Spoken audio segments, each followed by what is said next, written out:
What you're about to see is top secret. It is a videotape recorded last week of my attempts to interview the creator of one of my favourite shows of all time, Prometheus and Bob. The Prometheus and Bob tape.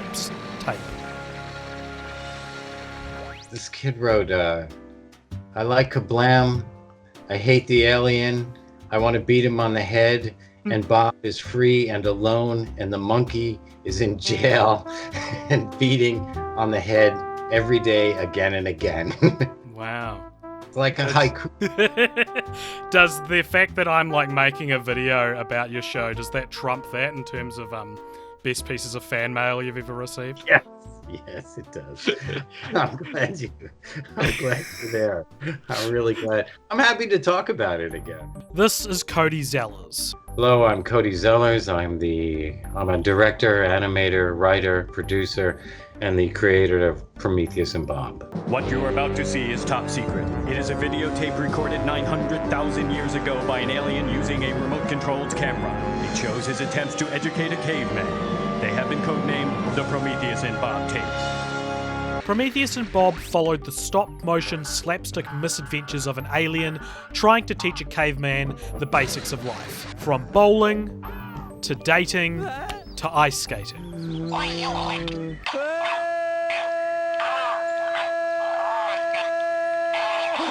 And there was also a monkey.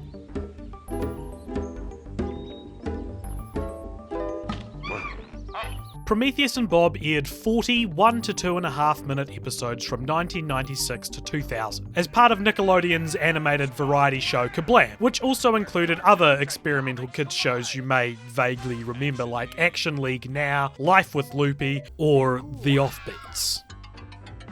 But as a 7-year-old watching Nickelodeon at my grandparents' house in the late 90s, none of those shows mattered to me. All I cared about was Prometheus and Bob. I remember Kablam was like appointment viewing just for the chance of seeing a Prometheus and Bob episode. I rediscovered the show as a teenager in what was like a classic moment of did I dream this or does this actually exist? You know? I love shows like that. Yeah, exactly. I think the biggest piece of evidence of how much I love Prometheus and Bob is that there used to be a Wikipedia page that was dedicated to the show, and it was the only Wikipedia page I've ever edited. Really? I put hours of work into the Prometheus and Bob Wikipedia, and now it's gone. It got deleted for some reason. Oh.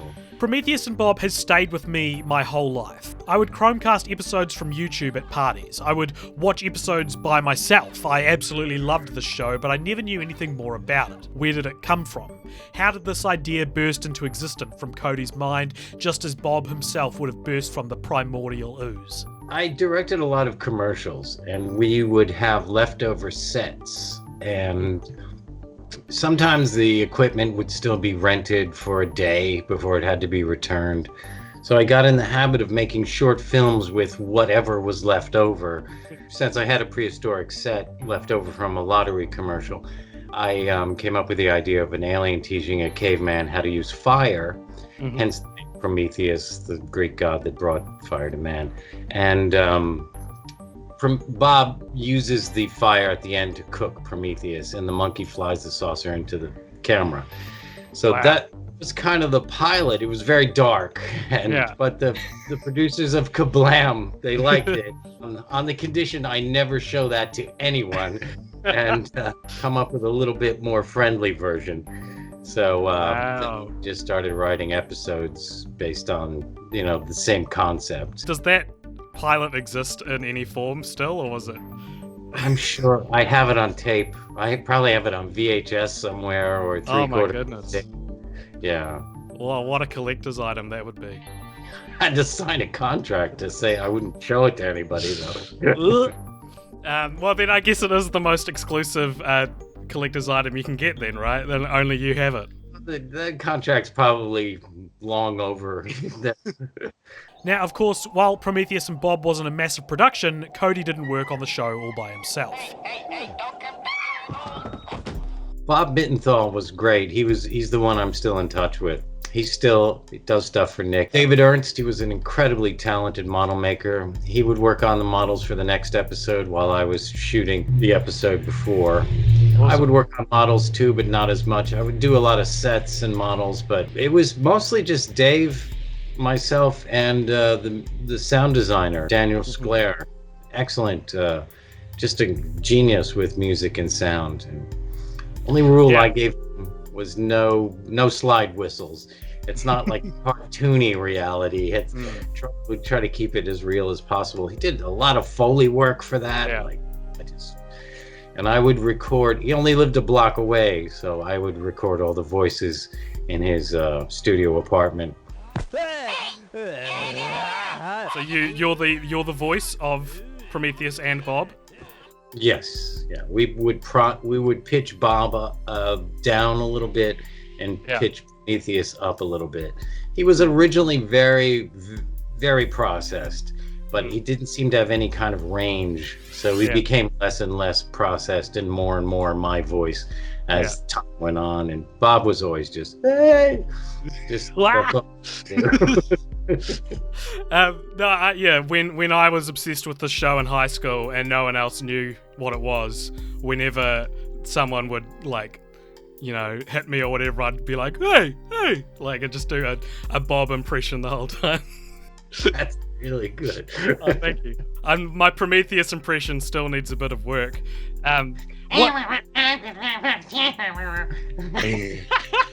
This is amazing. What I love about Prometheus's voice is that there's like spatterings of English in amongst his dialogue as well.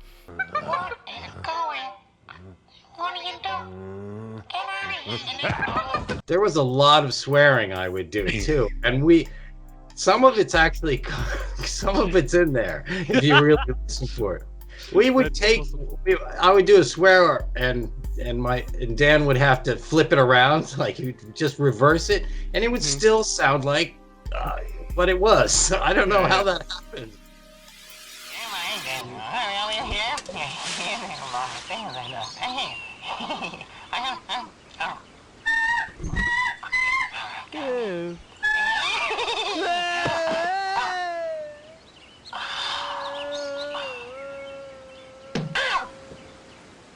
I don't know too much about stop motion. It looks painstaking, but was it? How did animating an episode go? It was painstaking. It was, I designed it so that I didn't have to change setups a great deal, because I would have to shoot 2 and 3 minutes a week. At the time, most people shot 2 seconds a day, and that was a lot. So, since the camera didn't move and the lighting only changed once or twice per episode, I could get away with that and just really focus on the characters. So yeah, they have these steel skeletons that you have to move extremely slightly and keep track of everybody running around and squirrels and make sure nothing falls in the background. And it took a lot of concentration. Do the models for Prometheus and Bob still exist? You ask because you know. Wow! Oh my god! He's pretty articulate still. They're foam latex, so there's a little decay. He had these tiny articulated fingers. Yeah. And the only clay, I hated it when people called it claymation, because this is the only clay in the entire thing. It's a tiny little bit for his mouth. So I will remove the word claymation from my script then. That's all right. And Bob, he's foam latex. Mm-hmm. Dave did an amazing job. Dave Ernst, the model maker. He actually there's articulated lip paddles in there. So you could do that, and his brows had things. He's getting a little stiff because from age, I guess. Yeah. But you could see the screw holes in their feet. That was so they could stand on one leg when they walked. When they'd start to fall over, you start to plead with the puppet. I never told you this. I love you more than the other puppets. Please don't. But there were some weird times back there when you're up 12, 15 hours animating a scene. Can get straight. The puppets that Cote has now are specifically the models from season 4. The puppets would often get damaged and need replacing, which maybe isn't surprising considering how much they got beaten up in every episode. Still though, those original models for the characters didn't go to waste. I'd take old ones and I would say take an old Prometheus and turn him into the Overlord, who was Prometheus's boss, or the female. We took old Bobs and we made him into Bobs for dating. Yeah. While those character models are amazing and charming and great, and the animation is kinetic and fun, the secret weapon of Prometheus and Bob was really its writing. The animation caught your attention, but it was the jokes that kept you coming back for more. That slapstick, those joke designs are so funny and so perfect that I think that's what I remember the show for the most, was like just being in hysterics at certain jokes. So can you offer any insight into the writing process or anything like that?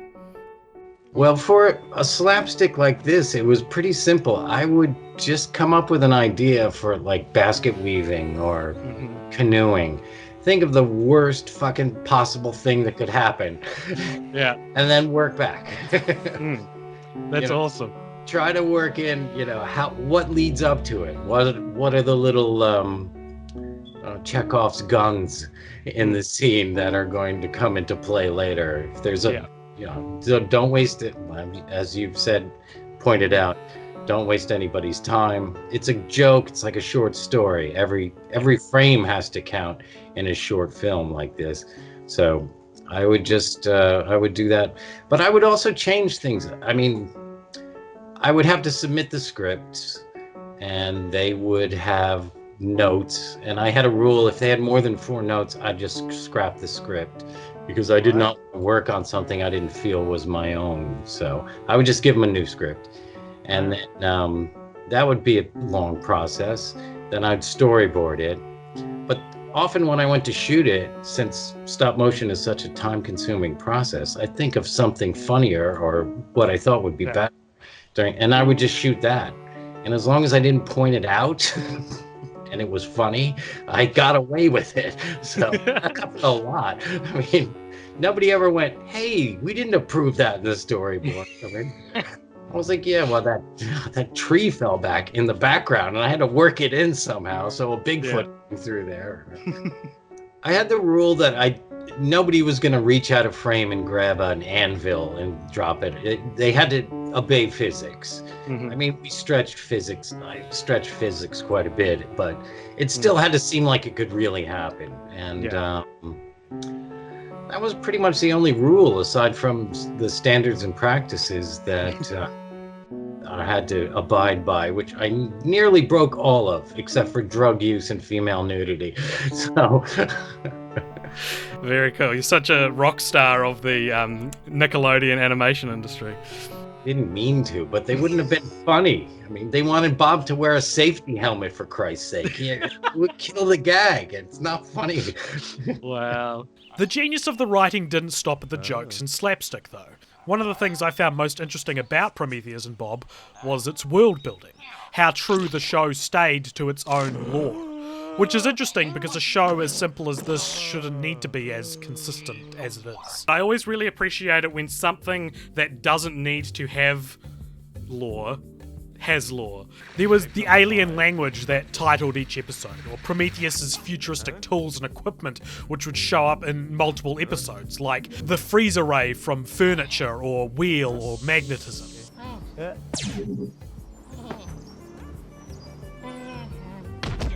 Or the robot, which first showed up in the episode Robot and then returned in the episode Softball.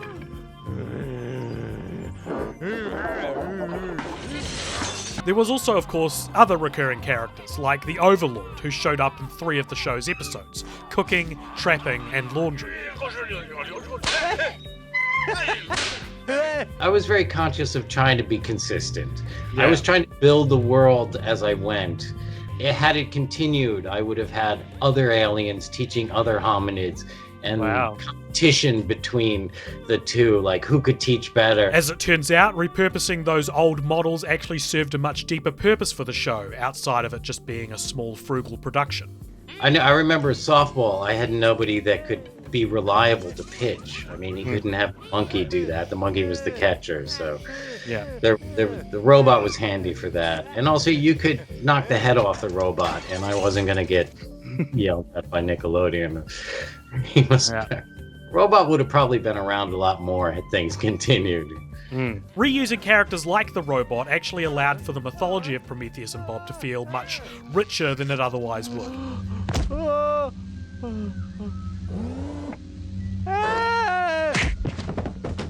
While Prometheus and Bob has always been something I've cherished, the reason I decided to make this video and reach out to Cody is because of Craig, one of my patrons on the Cult Popture Patreon, who purchased our exclusive Alexander Jonestown tier, which resets every month. This tier allows the buyer to give me any media-related subject to make a video about, and Craig asked me to make one about what I felt was the most underrated piece of media. So if you've enjoyed this video so far and you'd like to tell me what to do next, head on over to www.patreon.com/cultpopture. Alright, let's get back to the interview. What are your favourite episodes or favourite jokes from the show? I liked the episode Bed. I like that one a lot. I liked Pets.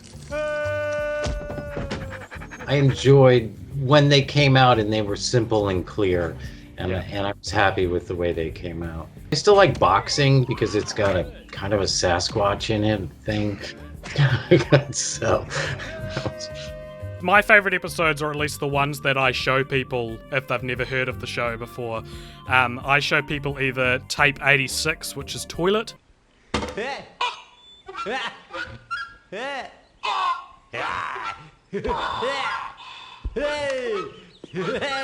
or tape 332, which is Arctic.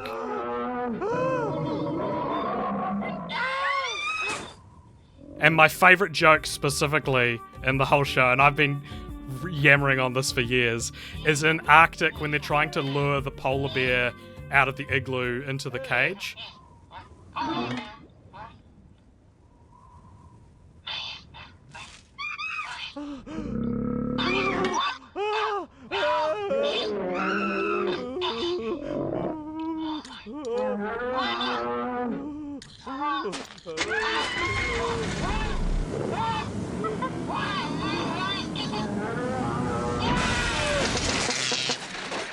There's something so funny to me about the fact that Bob wastes the same amount of effort it would take to, like, close his side of the gate to hug Prometheus instead. Like, that is such a wonderful little example of why the show's so funny, because Bob's such a sweet and naive character that, like, comfort and loving someone in the face of death is more important than actually protecting himself. So props to you, man, because I love that joke so much. Thank you. That's a fond memory. And then, of course, there's the Evolution Chamber being one of the more iconic episodes of the series. The final was Evolution Chamber? Yeah, that's not the last one I shot, but I consider that final. That was supposed to be a two-parter, but yeah. No, the final was Painting, but it has never been aired. They were it was going to be a Prometheus and Bob movie, and they wanted to hold that back as a short to be shown before the film.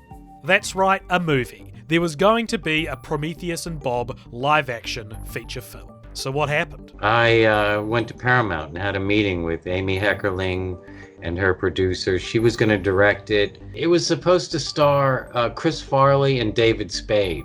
They were like up and coming. I know. Yeah. They're like the Abbott and Costello, Stan and Ollie of their generation, I guess. But then Chris Farley died. Then they had the meeting anyway. I mean, he had been dead for a few months, and it didn't seem like it was going to happen without Chris Farley. And then a script was written that was just horrible. And they asked for my input, and I was like, this is the worst thing I've ever read. And I went into great detail about that. And that was probably another reason they wouldn't let me write the script for some reason. I had several ideas, but then I actually, a lot of those ideas from that Prometheus and Bob script showed up in that really horrible Jack Black Gulliver's Travels movies. Oh, yeah. Same writer. He just took a lot of the ideas from Prometheus and Bob and put them in that Gulliver movie.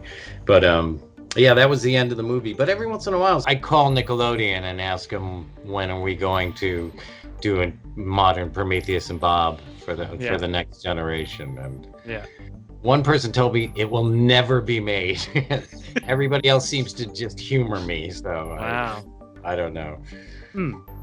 Because I'd love to talk about that, the idea of a revival or Prometheus and Bob returns in some way for the modern audience, because this kind of stuff, like this short form fun animation style, the slapstick comedy, this would be like perfect for like a weekly YouTube channel or something like that. You know, it's probably more suited to because I don't know if variety shows like Kablam are really big or exist or are popular anymore, but yeah, like a YouTube series or a web series of some kind. So obviously the rights would be owned by Nickelodeon, so you can't just go out and make it yourself. Right. Yeah, sadly. Yeah. They won't sell me the rights either, because if it's a hit, then they look bad. That's what I was told. It's better for them just to put it in a vault somewhere and try to make money off something with it somehow, but no. Yeah, I've talked to them about, why don't you sell me the rights back? And no, they'll never do that. So the show has remained in limbo for the past 2 decades, which is a shame because there's so much more of Prometheus and Bob's world left to explore. There's like 622 tapes according to Evolution Chamber, I think. We've only seen 40-something of them, so... I used to have a lot of discussion with Dan Shklair, the sound designer, about what we should number the tape. And we try to find some strange numerological reason for the tape to be numbered the way it was. Tape 10, boxing. Tape number 65, ball. Tape 205, laundry. Tape 1. Just way too much coffee early in the morning. It was the first thing we did, and we ended up putting so much effort into it because we didn't want to do the real hard stuff that was about to happen, and, you know. That's so funny, because I was going to ask if any thought went into the numbering of the tapes, and then the rational voice in my head was like, AJ, don't ask him that. What a pointless question, but I'm glad to know that it wasn't pointless. We just tried not to repeat ourselves with numbers, and there's some vague numerological reason for some of them, and other times we were in a hurry and I would just say 52. Tape number 52, Hammer. Prometheus and Bob is one of my favourite pieces of media, and I believe it should have been destined for greatness. It should be mentioned in the same breath as Looney Tunes, or Tom and Jerry, or Wallace and Gromit. But somehow the show really struggled to soar, and in a lot of ways it feels like my own little top secret that, over 20 years ago, an animator videotaped his attempts to create a hit Nickelodeon show. But Nickelodeon may have actually been what clipped the show's wings. It's not a very Nickelodeon show when you really look at it. I'm not a very Nickelodeon person, so that might have been part of it. Everybody was wearing sweater vests and brightly colored bow ties over there, and it's funny, I heard it dubbed in Spanish one time, and they actually have Prometheus saying, Roberto, excuse me, they put a language on him, and the whole point of it was he just squawks. Anybody can watch it. I wanted dogs to enjoy it, you know. That's why there's no cuts in it. Your dog can look at it like a fish tank and watch things move across the screen. So no, I have no idea, too, in a roundabout way, because dogs can't vote at the Emmys. It's basically the answer I was going for. Yeah. The producers had a vested interest and monetary interest in Action League Now, so that was pretty much the one they pushed above all else. And they kept me in the dark about quite a bit. I mean, I didn't even get my fan mail until the end of the second season. So that was really helpful. I think they were afraid I was going to ask for more money if I got the fan mail. But would you have? You have to every season a little bit. I found out, people really like the woolly mammoth in music, so I brought them back in painting, and it was really good to get some feedback, like what did people really like. I had a cult following, which they didn't like so much at Nickelodeon. It was a little too fringy for them, and it still is, especially now. America's kind of in a dark ages, and the religious right would freak the fuck out about a show about evolution with monkeys and cavemen. Come on, what are you teaching our kids? And why aren't Adam and Eve riding dinosaurs? So that was always kind of a rubbing point. I believe one episode was banned in Kansas. Evolution Chamber, I was told, was never shown there because had evolution in the title. Prometheus and Bob had its fans, like me, but they weren't your typical Nickelodeon target audience. There's a sort of an alternate lifestyle magazine called Time Out New York, and I got an award from them, which was a year's supply of Krispy Kreme donuts. Sounds delicious, but unfortunately, as yummy as donuts are, they don't get your fringe stop-motion caveman show mainstream appeal. But this was in the late 90s, of course, before YouTube and online content creators and influencers, and while the rights for the show remain with Nickelodeon, I think Prometheus and Bob could find its place on television in a post-Adventure Time animation landscape, as kind of an anti-Rick and Morty. That's up to Nickelodeon, but that doesn't mean we can't make our voices heard. Well, I'm happy to be one of the faces of the Revive Prometheus and Bob campaign that I'm sure needs to start happening towards Nickelodeon. They got Invader Zim back, so yeah, we can get Prometheus and Bob they've been bringing back a few things from the old. Yeah. So let's do it, gang. Write to Nickelodeon. Write to your congressman. Let's get Prometheus and Bob back on air. In the meantime, you can find the show on YouTube, where it continues to enjoy its second life. As for Cody himself, he's still working and hustling and being creative. What are you doing these days, and where can people find you? Is my last question for you. Search my name on Google, Cote Zellers, Cotezellers. My webpage is in there under Google Sites. I've got short stories that I've recorded and clips from the shows, different shows, and works in progress. So you can communicate with me through that. I'm really just looking for work right now. That's what I spend most of my time doing. So go check out Cody and all his awesome projects at his website, which I've put in the description below. The world needs Prometheus and Bob more than ever right now, so share this video with everyone you know. Send it to your connections at Nickelodeon, and maybe, just maybe, we can educate those cavemen on quality stop-motion masterpieces. End. Thank you so much for watching, and thanks once again to Cote Zellers for his time and all the wonderful work he's done, as well as these awesome exclusive behind-the-scenes images he sent me. And also special thanks to Daniel Shklair, the sound designer for the show, who Cody contacted and got him to send over the original theme music. Please go check out both of their work, linked in the description. And if you want more videos like this, subscribe to Popture.